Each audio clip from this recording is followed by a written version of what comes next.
Founded by Logan Esterling, Reed Design is pushing the boundaries of oboe and English horn reed making. They take the knowledge they've collected from hundreds of reeds and, with the power of machine learning, derive patterns and trends that accurately predict the characteristics of finished reeds while early in the sorting process. The result is quality reeds with characteristics you can count on. Using their products will save you valuable time and let you get back to what you love, making music. Visit www.reeddesign.io to learn more. That's REEDESIGN.io. Ugly Duckling Oboes is dedicated to the development of young oboe players. They provide quality handmade oboe reeds, private lessons, and high-quality oboe sales, rentals, and consignments. The oboes that they rent are conservatory mechanism oboes that include the left-hand F key and low B flat key. All are maintained by oboe-specific technicians. In-person lessons are available, as well as virtual lessons for students who live outside the geographic area or have transportation and scheduling challenges. They also offer online college audition coaching for high school juniors and seniors who plan to audition to be music majors. Visit uglyducklingoboes.com for more details on how you can set up yourself for success and sign up for their newsletter. That's uglyducklingoboes.com. Hi, I'm Galit Kaunitz. And I'm Jackie Wilson. And you're listening to Double Reed Dish, a podcast for oboists, bassoonists, and the people who love them.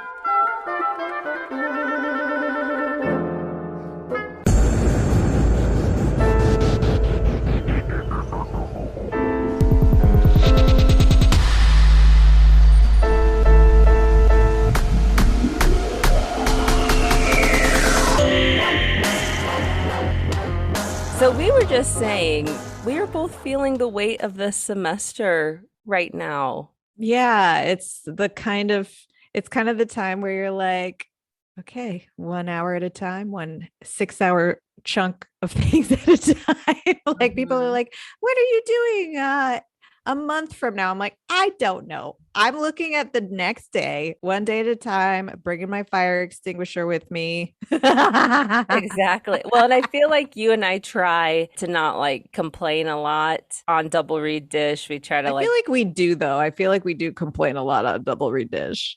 Well, I feel like there's a difference between complaining and kind of what we both happen to be feeling right now, which is just a sincere weight of the semester. Overwhelm. Yeah. And so if y'all are feeling that way too, it's kind of typical of this point in the semester, and things will get less intense, and just keep putting one foot in front of the other, and we feel it too. Drink water, get sleep, do your homework, get the things done that you need to get done, and then you can go back to a balanced life. Balance is coming, we tell ourselves. Balance is coming. So, Jackie, you had a really awesome concerto experience. What was it, last week? Last week. And yeah, I wanted to be sure to talk about it because it was really interesting. It went really well. I'm so happy with how I played. Yes. But I wanted to be honest, because I feel like as performers, especially on social media, when we're aware of like cultivating our images or blah, blah, blah, that we can not always feel so comfortable being like vulnerable and honest. Mm-hmm. And I fully acknowledge that I'm only comfortable doing this because it went well and it's now over. I would not have had this conversation like going into it. But I was struggling with performance anxiety in anticipation of this performance significantly. And you don't usually. I feel like I've come to terms with it. Like the past 2-3 years, I have my tools and I've come to terms with it. But I think it was the combination of, one, coming out of the pandemic and not having been live. 2, it being more high stakes. The concerto is kind of a all eyes on you. You're relatively new in your job still. That I think is the biggest thing, is this was the first time I had performed live on campus since my job interview. Mm-hmm. And so for it to be a concerto, it wasn't a student ensemble. It was actually a faculty ensemble. The composer was in the audience. Oh my God. How much higher pressure could this have been? Yeah. So like 2 weeks beforehand, I would get these like nervous palpitations, or it was occupying my thoughts.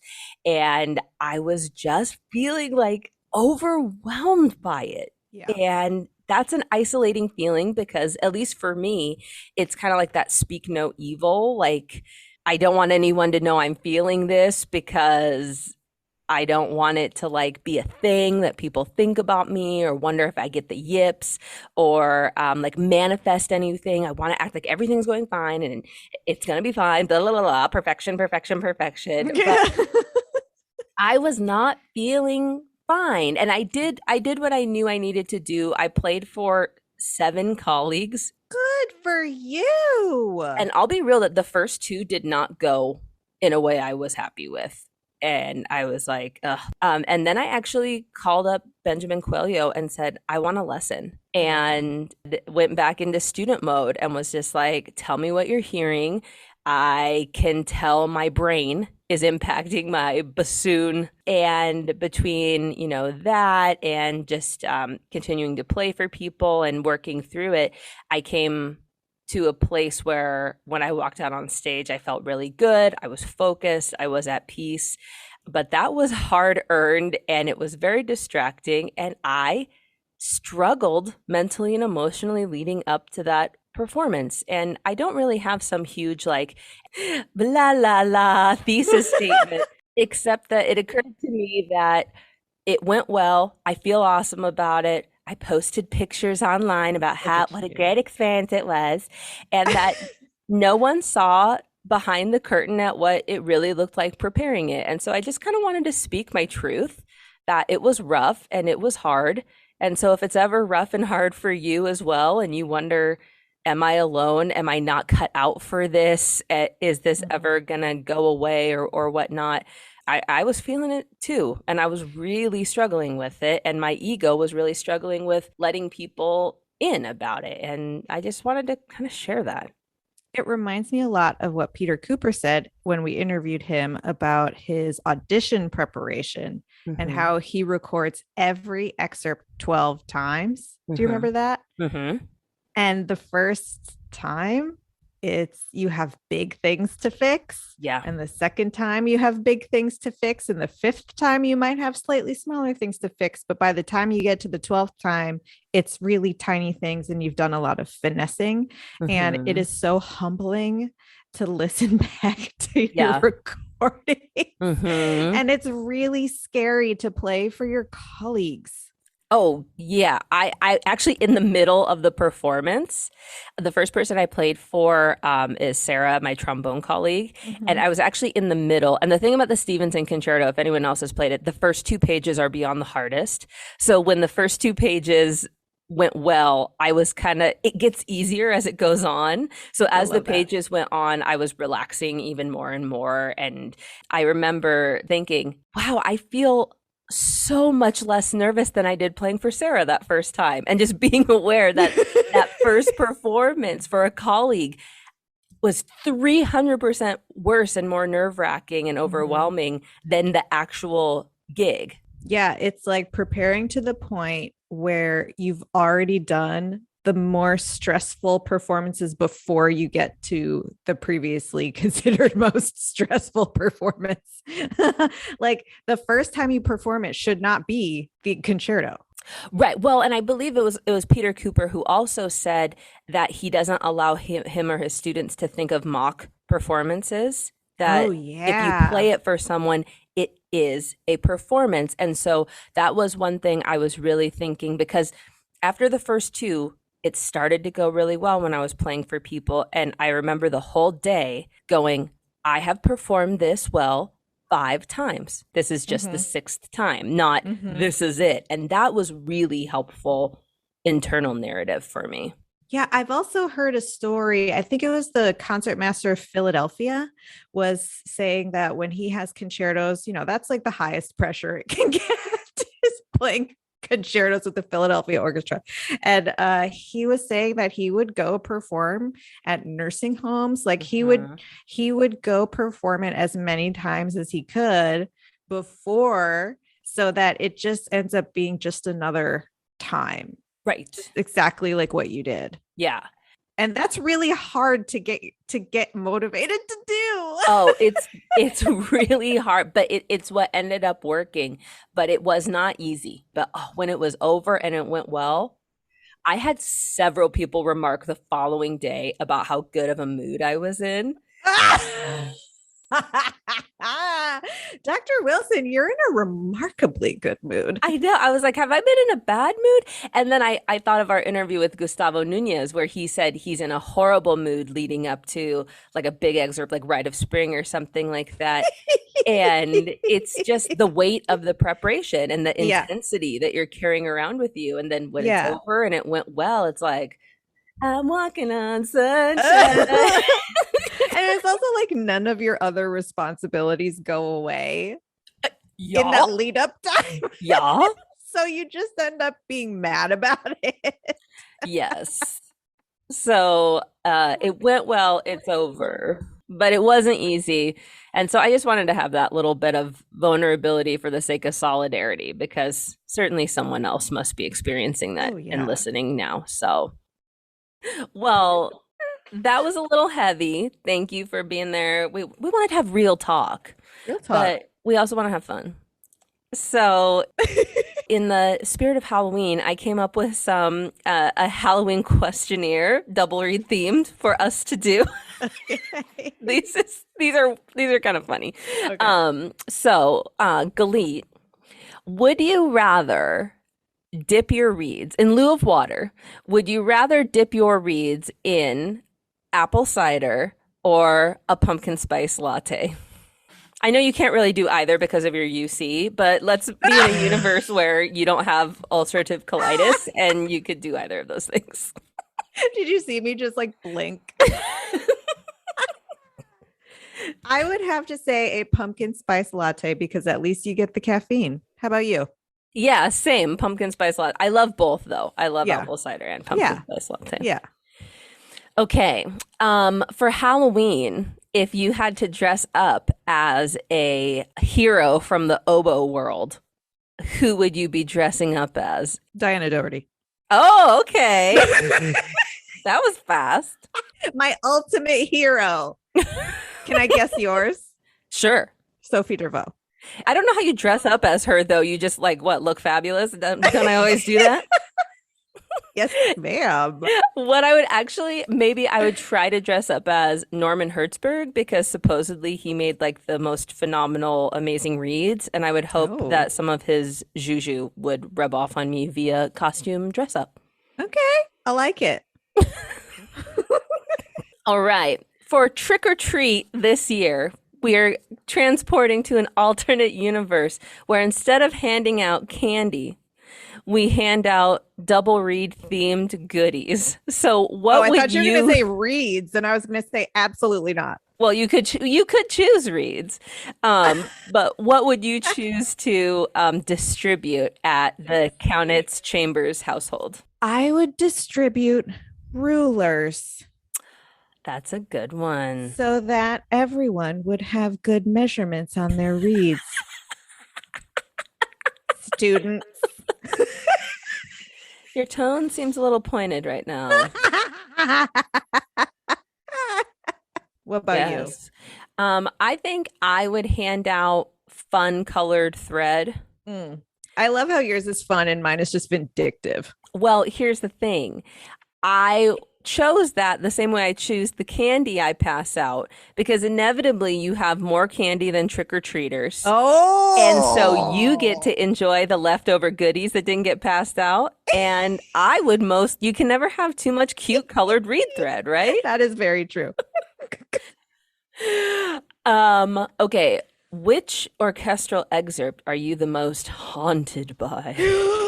Let's see. These last two are kind of self-deprecating. Sorry. So the hauntiest, scariest excerpt is the Oboe 2 excerpt from the Dvorak Cello Concerto. Oh. Because it's low. Low. It is low. And it is quiet. The other one that's haunty scary is the Brahms Haydn Variations Oboe 2 part. Mm-hmm. Same reason. What about you? What's your scary one?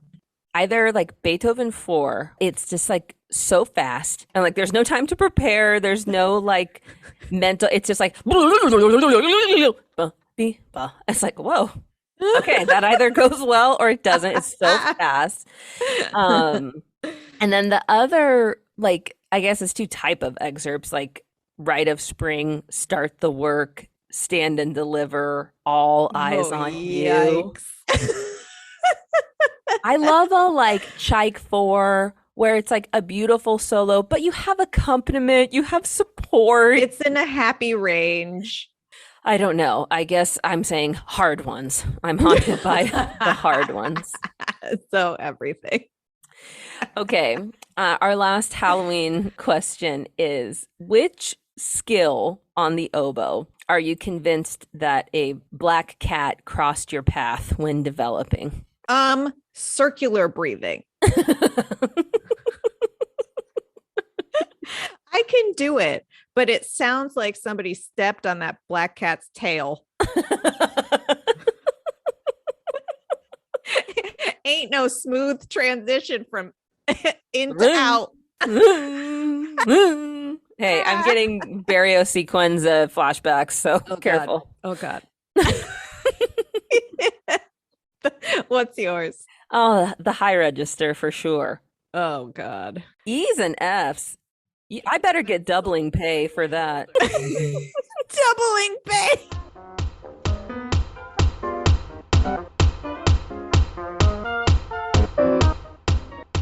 Hey, oboists! Have you ever found it difficult to sort out when and how to find a new oboe or English horn? Oboe Chicago streamlines the process, providing personal and professional consultation and a large selection of lovely instruments. The process feels comfortable and thorough. Selection includes Effleuré of Paris, Howarth of London, Covey oboes, and Fox products. For a current listing of Oboe Chicago's selection, please visit www.oboechicago.com. For a credit of $100 towards shipping, mention Double Reed Dish when you call or email Shauna. That's oboechicago.com. Chemical City Double Reeds is a full-service double reed shop specializing in the sale of instruments, cane, accessories, and sheet music. Double Reed Dish listeners can enjoy free shipping with code DRDISH. Visit them in Baton Rouge, Louisiana, or online at www.chemicalcityreeds.com.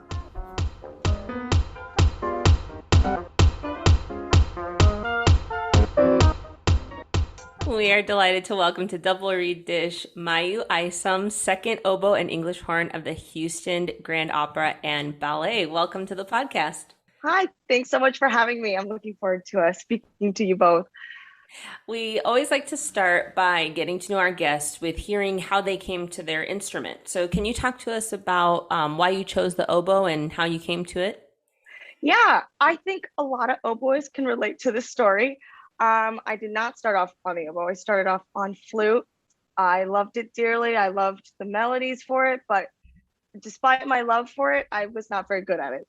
So naturally, my lovely band director, who I'm still in touch with to this day, her name is Miss Wu, she could see I was very passionate. So she was like, why don't you play the oboe?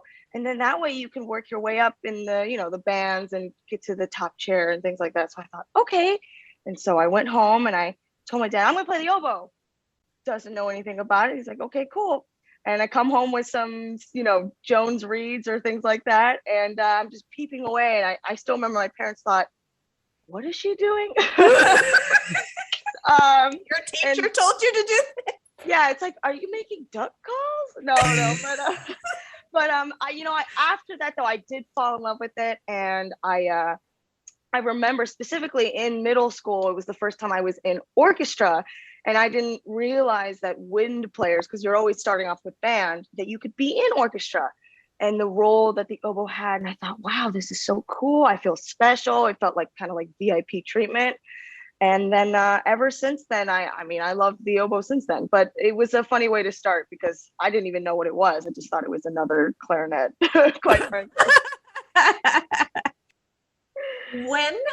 how did you decide to pursue the oboe as your career, and maybe talk us through your training and educational journey?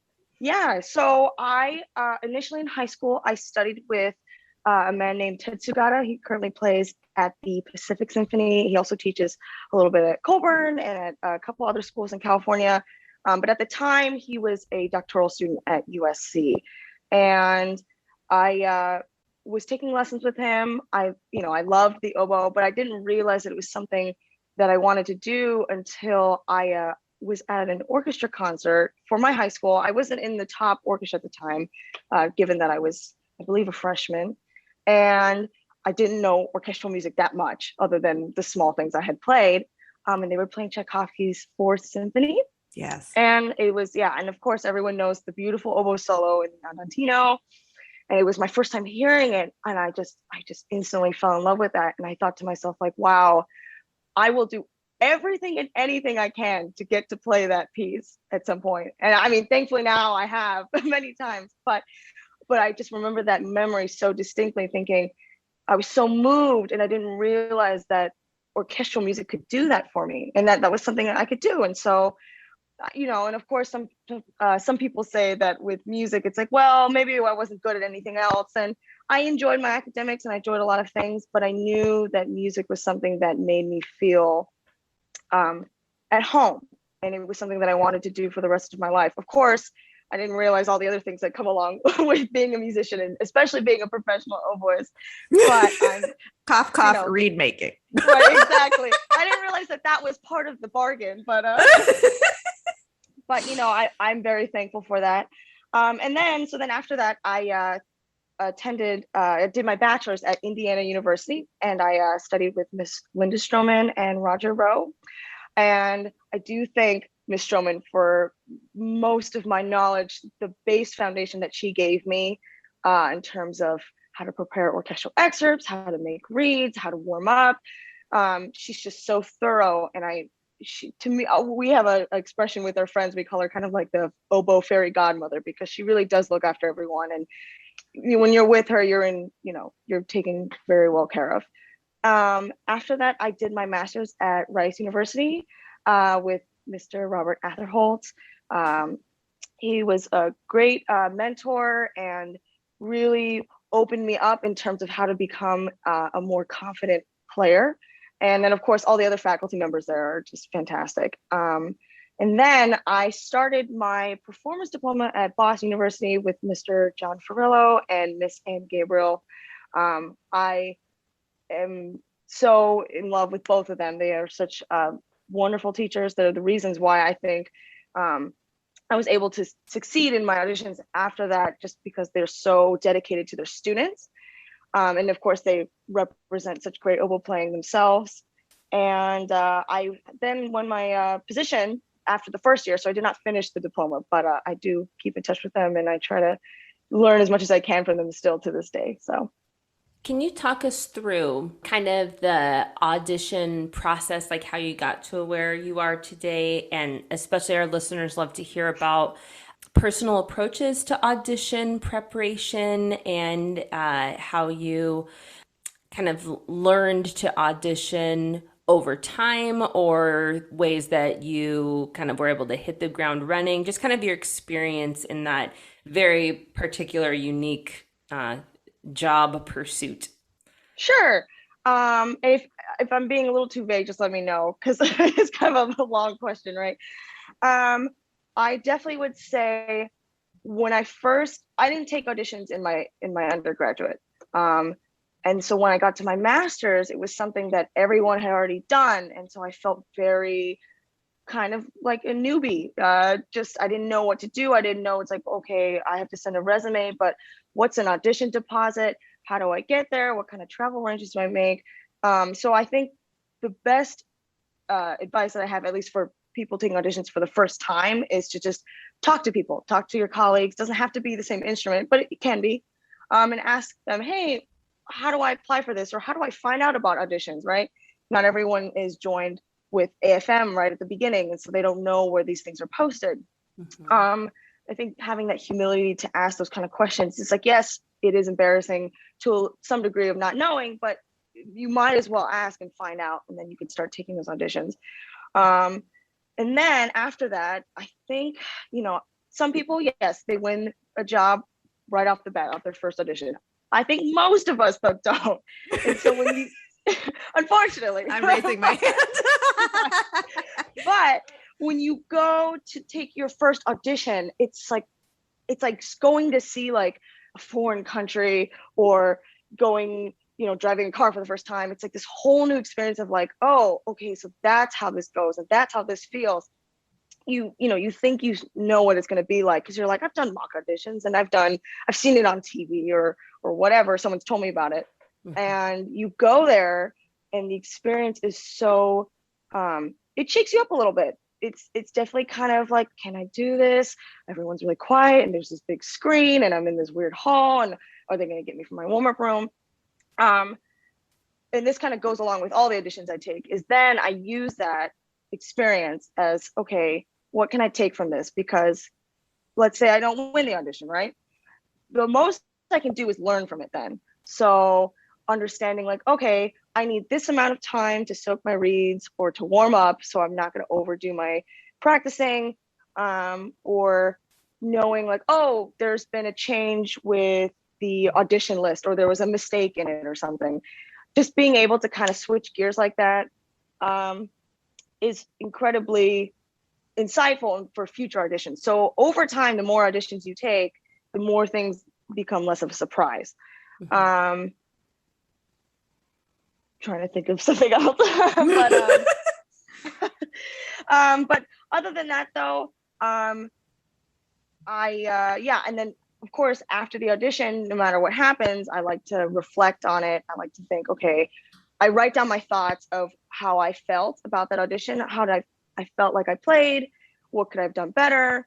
And so then that way it's kind of a learning process for each audition. And I still do this with auditions that I take now, because I mean, we all know it takes a lot of time and money and effort to be there, to set up and play for anywhere between a minute to 30 minutes, so you want to make the most out of that. Do you have any like practice habits or approaches leading up to an audition? Yes, so I do different forms of mock auditions. So sometimes I'll do just a casual one where it's just like I'm at home. I'm recording myself, but there's nothing special about it. Like I'm in my regular clothes. I'll make a list, or sometimes I just run through the whole list too. It kind of just vary it up. Other times I'll do mock auditions and I make it into a very formal setting, right? It's like I'm dressed up, I'm maybe in a different location, or I'll, pretend to wait in the hall for like a couple minutes just to like replicate that. Either I do that by myself and I record it, or I have friends there. I still record it with my friends there, but and these are not just friends. These are people that I trust and also look up to, right? Because you don't want to ask anyone to listen to these things and give you bad advice, right? These are people that I trust in giving me the correct information that I'm kind of looking for in terms of my playing, and how to succeed, and maybe that they've also succeeded too. Besides that, I listen to a lot of different recordings of the excerpts that are on the list. So I'll make a playlist.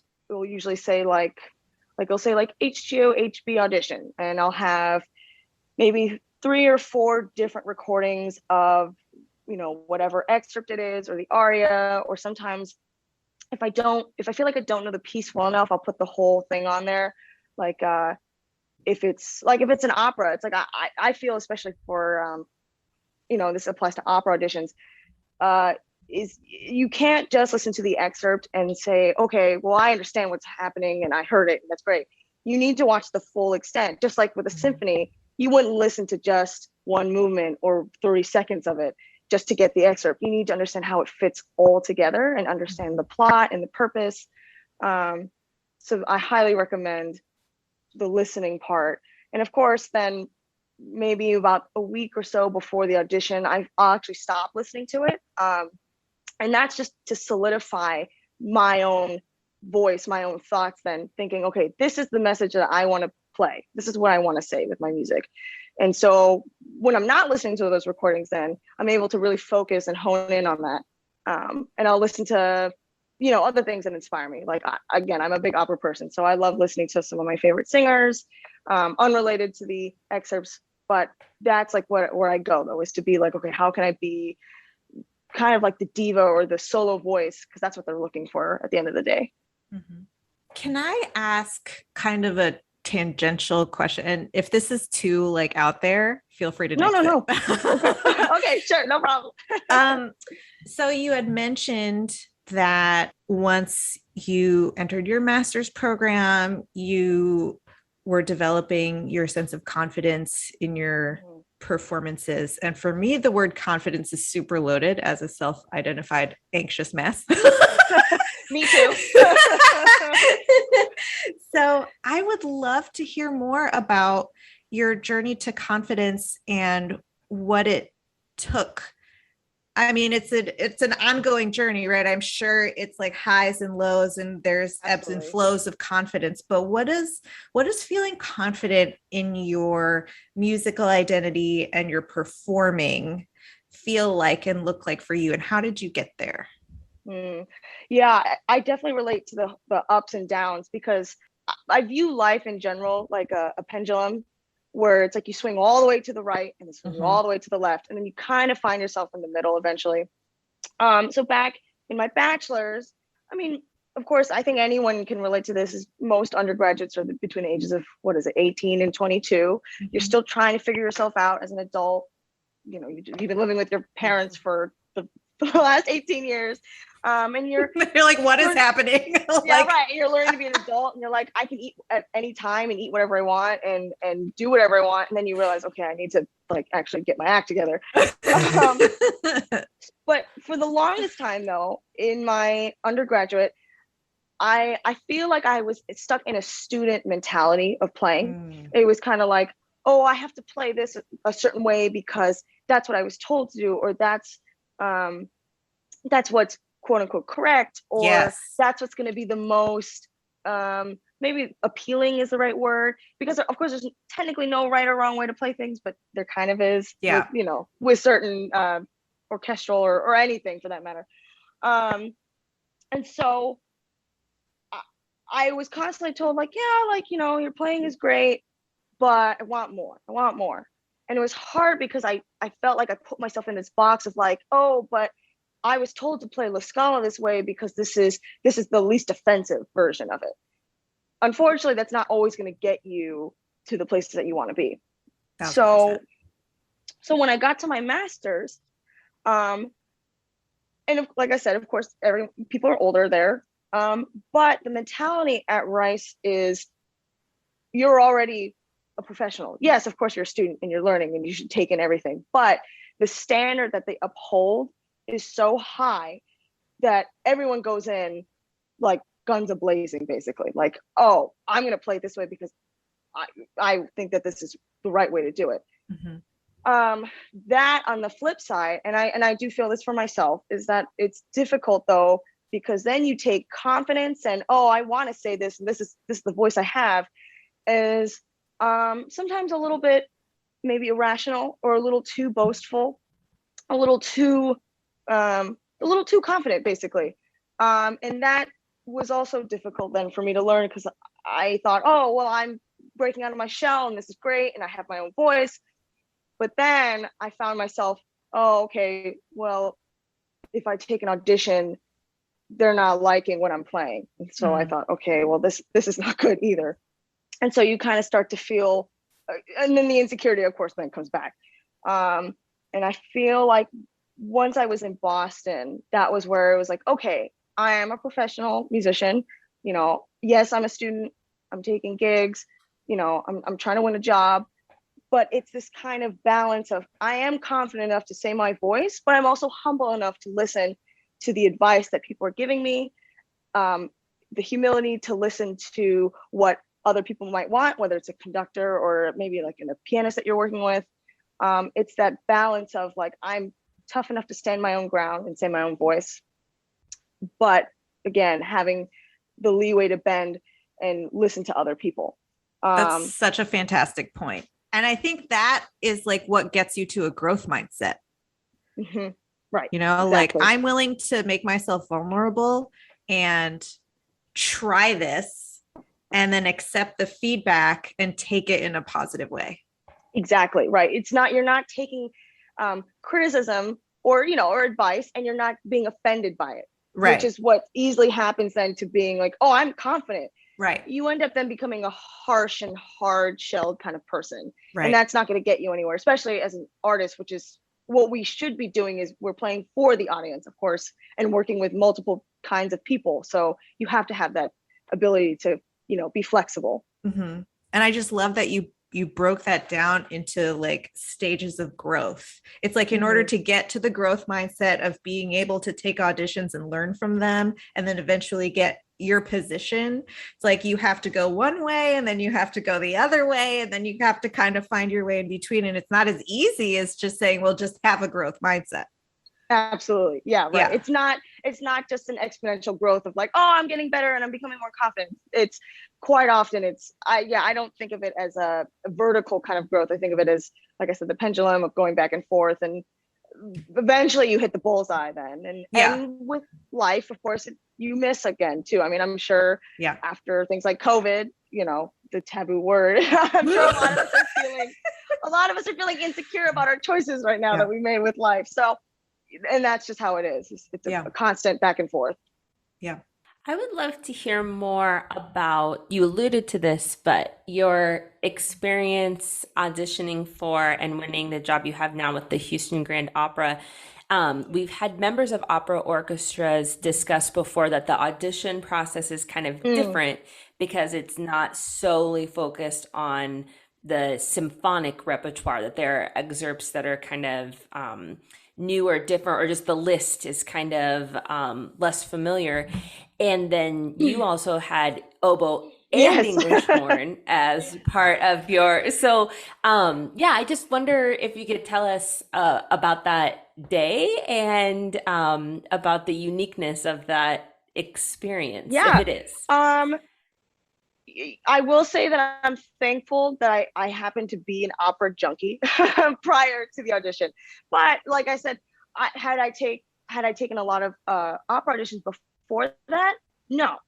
And so it was a very new experience for me, because you're right. It's not just like, oh, here's a solo, I'm going to, play like a solo player, or, oh, this is the second position, I'm going to play a second.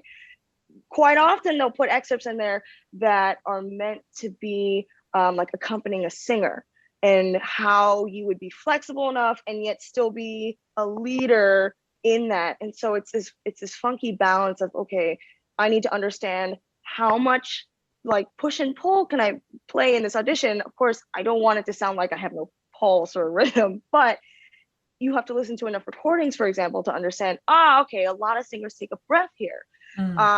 Like in the excerpt in Aida, of course, everyone knows the long, lyrical, beautiful solo in that, but there's this part towards the end, it's these triplets, and they're kind of weirdly spaced out and they take a little bit of time. And there's a reason why, is because the singer sings here and then the singer needs to breathe here, or the singer takes more time because of just the way that it's done or the words that are implied.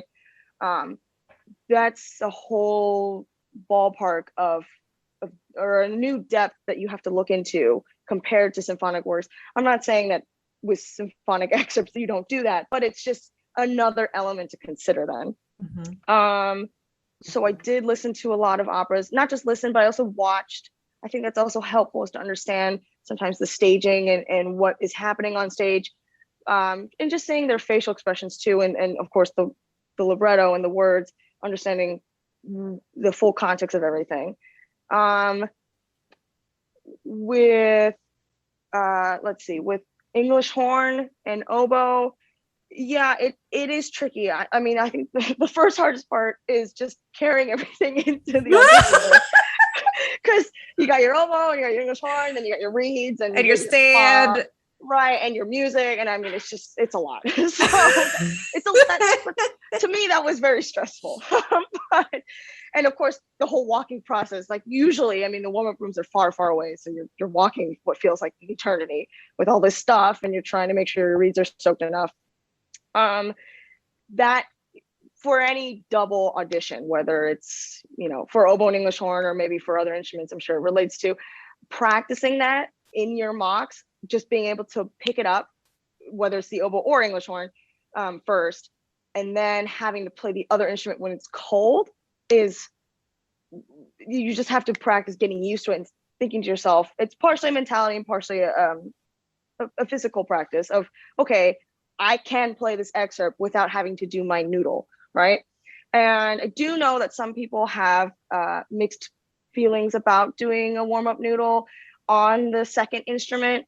I personally don't do it, and I just think it's something that's unnecessary, because if you do a noodle, it's kind of telling the committee, okay, well, this person needs to warm up in order to play. And if you're in a work setting, you can't do that. I mean, that of is course, such a good point. Right. I mean, and there are times where it's like, yes, you can maybe get away with playing a 2D passage on the other instrument to kind of just warm it up. But not all the time. Right. Quite often it'll just be, I'm trying to remember what piece it was. It was at my work, we were doing La Favorite by, I believe it's Donizetti. And there was a section where it just jumps right into English horn solo, and it's horrifying, but there's nowhere else before it because there's this really quiet chorale passage. I believe they're in a church, and it's there's, unless I play way before, which then defeats the whole point anyway. You have to be able to kind of just be like, okay, I'm going to play this, and it's going to come out, and it's going to sound pretty. Yeah, the composer doesn't care. Right, composer does not care. Right. I'd love to hear about that day. It's so fun to hear about people's like Yes. wins. How does it so feel to rare. win? And Also true. Well, and I've actually told this story to a number of my friends, and they all know it. And I was in Boston, and I had just packed up all my stuff because I had this big summer planned out. And you put all your stuff in storage. And I remember thinking at the airport, like, wow, I really don't want to take this audition because I felt not prepared. I had been doing a bunch of concerts, and I had a recital and a competition, and I, was focusing on that. And I thought, oh my gosh, this is the last thing I have to do. I'm not ready. And, am I wasting my time? And I figured, okay, it's going to cost me more money to change my flight to not go. So I might as well just go. And worst case scenario, I have some friends in Houston, I'll see them. And so I take the audition, and it's the weirdest feeling when they call your number and you think to yourself, like, it's like bingo, like, wait, that's me, like, that's my number, and you want to hear me again. Oh, okay. And I felt like I played well, and so I thought, like, okay, like, this is great. I can't wait to tell Mr. Frillo about this, my experience, and how I sounded and all this stuff. And so I advanced into the next round and the next round, and then I remember sitting there waiting after the final round. It was me and one other woman. And I remember thinking to myself, like, oh, I can't wait to tell my friends that I made it into finals. I'm probably not going to win. That's okay. And I thought to myself, like, I'm going to go home and I'll like order a pizza and just be chill. And like, today was a good day. Like, very simple. And I remember that they came out and they told me that I had won. And it was the most surreal feeling of just knowing, like, I'm me. You want me to be here. You want me to move here and play with you guys, and me of all people. And it's, it's an experience that I quite often think to myself of, like, wow, you never know when it's going to happen, I guess. I mean, of course, it's like you want to sound good every audition. And there are times where I feel like I did, and I didn't pass a prelim round. And you just have to be like, okay, well, that's cool. And I'm going to take it and leave it. And then there are other times where it's like, oh, I kind of messed up here. And then you advance anyway. Mm-hmm. But yeah, the experience itself, I mean, it's stressful. It's scary. At the time, the hall was kind of in a funky shape because they were still recovering from Hurricane Harvey, which was super tragic. And so a lot of their basement they had all these cords out, and they were redoing all the electrical wiring at the time.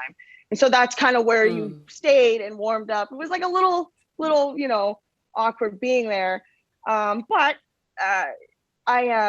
it was at least nice to know that I had known some of the people there. And so I was like, okay, I've been here before. I know what I'm doing. Yeah. And when you're in the audition process, sometimes they'll ask you to play something again. Some people say that's a good thing. Some people say that's a bad thing. I think what mattered to me most was just making sure I made that difference clear enough. Like they had asked something like, could you play this faster? And I thought, okay, well, I mean, of course, not too crazy, but fast enough where they thought, oh, okay, so this person can play this a lot faster if need be. Things like that were helpful. Also, just hearing the committee speak, I think also reminds you of like, okay, these are people. These are not, this is not some robot or not some like political thing. Like it's just, they're musicians like you who eventually, might be your coworkers and friends. So just little things like that to remind myself. That and what I had said earlier about carrying all the instruments and stuff, into the room. I think taking the time also to like get set up is really important. I'm the kind of person that gets anxious about, I'm taking up too much space in anything in life. And so having the kind of like grace to be like, okay, I'm going to take my time to set up, sit down, put my instrument down, make sure my music is where I want it to be in the stand. Those were things that were running through my head of just having that peace of mind to set up. I love having second oboe players on, or really any second player, because it's so hard to be a second oboe player. Can you tell us your perspective on great second oboe playing? Oh my, I'm trying my best. But I mean, I know this sounds like such a generic answer, but I think the most important thing is to have a super reliable read. And it's just going to have to be efficient, reliable in terms of response. There have been auditions in the past where, and I do recommend both. Sometimes I will do the whole audition on one read, and sometimes I'll do it where I switch between maybe a principal read and a second oboe read. And that's just based on kind of the bulk of the excerpts. So some of the other auditions I've done, there were more prominent first oboe excerpts, and I thought, okay, I really need to make sure I have a read that I can kind of like withstand on. And the second oboe, obviously it needs to be light and delicate, but it's not gonna be able to play like maybe Das Lied or something as robustly as it should. 1,000%. Right. It's like trying to play the Poulenc Sonata on one read. Right, exactly. It's like, it should be written on there. It should be a reed switch per movement. For real. You would think, but as we have said, they do not care. So that is true. But a lot of second oboe playing though is being able to kind of have different personalities, and a lot of it comes down to, yes, low soft notes, but sometimes it also comes down to just being a supportive role. I'm trying to think of, well, that's part of the art of it, isn't it? It's like, when do you like push out and create a really solid base to build on, and when do you pull back? And like weaving between the two can be so complicated. Yes, absolutely. And it comes, a lot of it also comes with color, which I don't feel like a lot of other instruments don't talk about as much as oboe does. But having, for example, in let's see, Dvorak cello concerto, the second oboe excerpt, I remember Mr. Frillo was telling me, it's like, well, these notes are fine and this dynamic is fine, but you're too bright is the problem, and it's gonna stand out.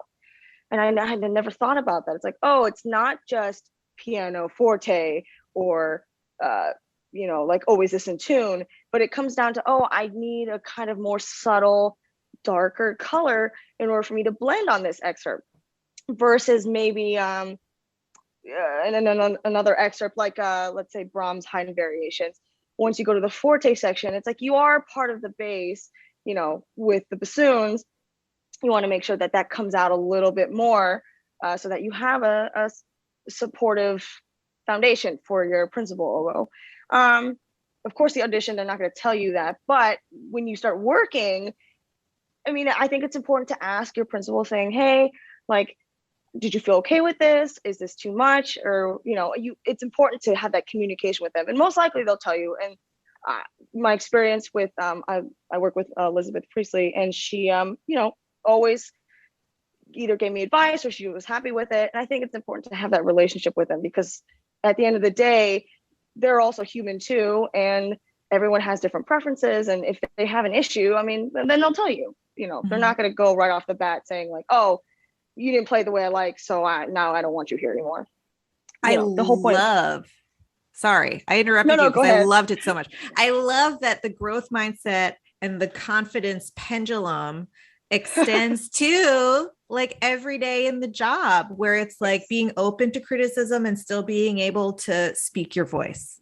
Yes, exactly. Yeah, having the confidence to play. I mean, I'll go from an English horn solo, which is by myself and having to be confident and have my own voice or thoughts, versus when I go back to second oboe and I'm being a supportive, flexible, cooperative player, right? It's a double reed podcast, so we got to talk about reed making. Could you talk to us about kind of like your habits, your approach, your philosophies, if there's any, you know, outstanding reed advice you've ever gotten? This is the reed question. You know, I will say I'm a little plain Jane with my reed making. I do credit Miss Stroman and Miss Duvas. I'm sure everyone has talked about their packet at some point on the podcast. About their reed making, and it's just kind of a very standard. It comes from the John Mack philosophy. It's what I still pretty much use. I will say that for English horn, I learned a lot from Roger Rowe, of course, and then I learned from Robert Atherholt, and he had played English horn for a little bit, and he got his advice from Robert Walters, which, you know, everyone credits to as being an incredible English horn player. And so that was kind of my experimenting with English horn remaking. But a lot of what I do for that is reflective in what I do for my oboe reeds. Going from student life to work life is incredibly different in terms of how you make your reeds. And I had talked about this before. I remember with Miss Gabriel in a lesson where I was getting frustrated with some of these auditions because of what I had said earlier. It's like all these different excerpts. And she said, sometimes for these auditions, you have to make a reed that is like a B+ in every category. So it's going to be good in Mahler, and it'll be good in Mozart, and it'll be good in Ravel, right? Maybe it's not the one for a specific composer, but it's going to do the job for everything pretty well. And then when you go to working, I found myself, again, starting to get frustrated. I remember going to Mr. Frillo, and I thought, all my reeds are bad, and I feel like I'm not doing well at my job. What am I doing wrong? And he said, well, you have to make reeds that are tailored to what you're doing. So, for example, if I'm playing an opera that's, let's say, by a French composer, make a reed that's a lot lighter. You don't need the reed to do everything. You're not playing Wagner. You're not playing some big heavy work. And then to that note, he also added, have reeds for different sections. So an easy example is Aida. There's a lot of course, robust marches and things like that. So you need a reed that's going to have some gumption in it. And then all of a sudden you go to this super delicate, you know, aria, and everything's soft and quiet, and of course a lot of low notes. So have a different reed for different either different movements or different sections. So I put it in my part when I need to switch reeds. I know, okay, exactly where I have enough time to kind of switch between the two. And of course, at that point I realized, oh, my coworker, my principal is also doing that. and it just never occurred to me because I thought, well, maybe she's just testing her reads out. No. She actually had realized this a lot earlier than I did. And it was really interesting to see that. So then once I had that mentality in my read making, I thought, okay, I can focus on, this read's going to turn out to be a softer read, or this read's going to turn out to be more, impactful or whatever. And it gave me so much more peace of mind then, because then it was kind of also more forgiving. I was like, not every read has to be perfect. I can just have each read do its own thing. And then with work, and of course this goes with student life too, is just being able to make a bunch of reads all the time, I think is really important. Having your backups ready or having blanks ready, especially I'm sure people know for any ballet spot, we do a lot of nutcrackers. You're not gonna have time to make a lot of reads. So you just have to kind of prep up for that and just make a bunch prior so that over time you'll have something, by the end of December. I'm trying to think of any other read related questions, but with Nutcracker, you make like 5,000 reads and then they're all dead by the end of December. Right, exactly. And it's funny because the weather changes. So sometimes it's like, this read that I had all the way in the back that I thought wasn't going to be good is great on this super dry day or something. Mm-hmm. So don't throw anything away. It's true. Don't purge your read case before the Nutcracker. No, I highly recommend not doing that. So things like that. Would you share with us, Mayu, a favorite memory of a past performance, something that sticks out in your mind as super meaningful? Yeah. This was at the beginning of my season, and we were playing Rigoletto, which is a fan favorite, maybe not like the most favorite, but it's a good one. And they do something here at HGO called High School Night, where they bring out a bunch of high school students. There's like 50 school buses out and they come and watch the opera. And I'm sure, of course, as high school students, yes, they were probably excited just being there and having a field trip at night, I guess. But the way that they had screamed and were so excited to watch this opera was like, I felt like I was like Justin Bieber or something, because they were so excited. And it was like after every aria, I mean, of course the singer sounded beautiful, but they were just so excited, so thrilled, and so captivated by it. And they were a very respectful audience too. It was like there was no like chit-chatting or whatever, because sometimes it happens in any hall, right? There's someone who has a cell phone that goes off or whatever.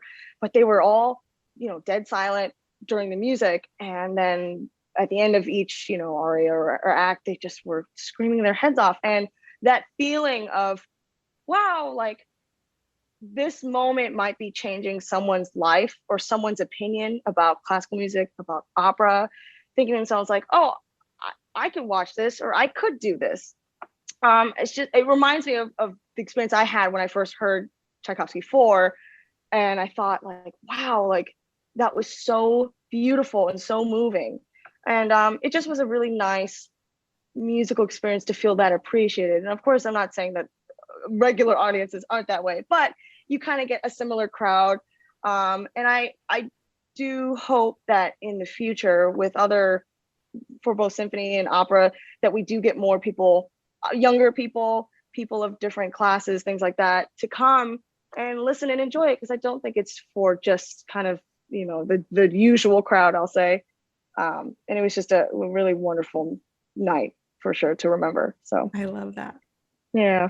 What advice do you have for a young musician who aspires to have a career like yours? A good one. And I still take this advice for myself today, but I highly recommend it, of course, for young musicians, is having the confidence to take risks and make mistakes. And I know that sounds maybe cliche, but I can't tell you how many times I look back on my life and I thought, wow, I didn't take that audition, or I didn't take that opportunity because I was scared that I was going to mess up.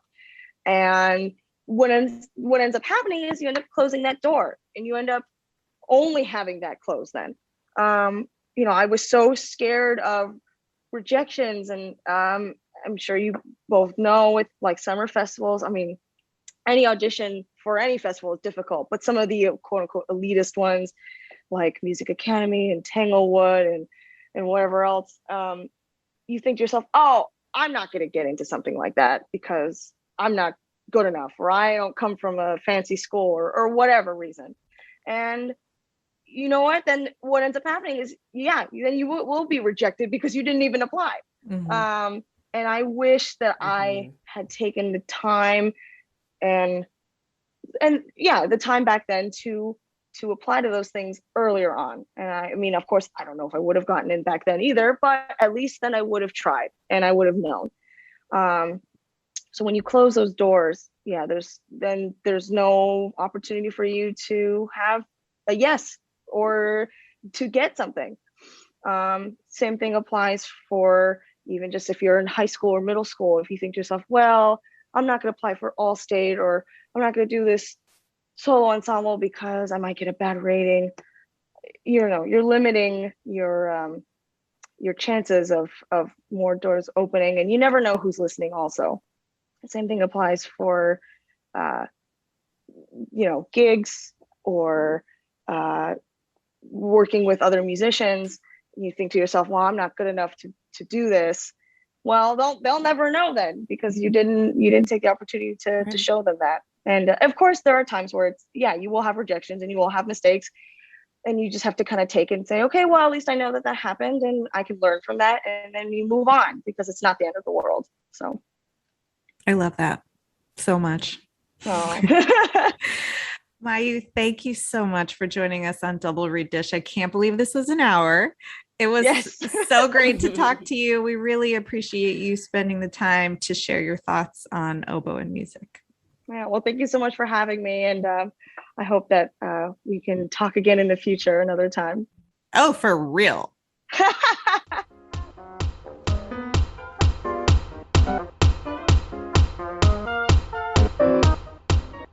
We hope you enjoyed that interview. We know you did. Don't forget to follow us on social media. Don't forget to vote in the read competition on our social media. If you haven't checked out that Halloween merch, you can do that at our website, where you can also join the consortium if you've not done that. Like and review on iTunes, social media, blah, blah, blah, blah, blah, all the stuffs. Galit, who's on the next episode? So official and fancy. Our next guest is the vivacious, the lovely Shannon Lau, assistant professor of bassoon at the University of Florida. And yes, Lau is how you say it. Yes, it's Lau. We've confirmed. Yes. Jackie, end this nerd parade already. Go make reads. Ooh.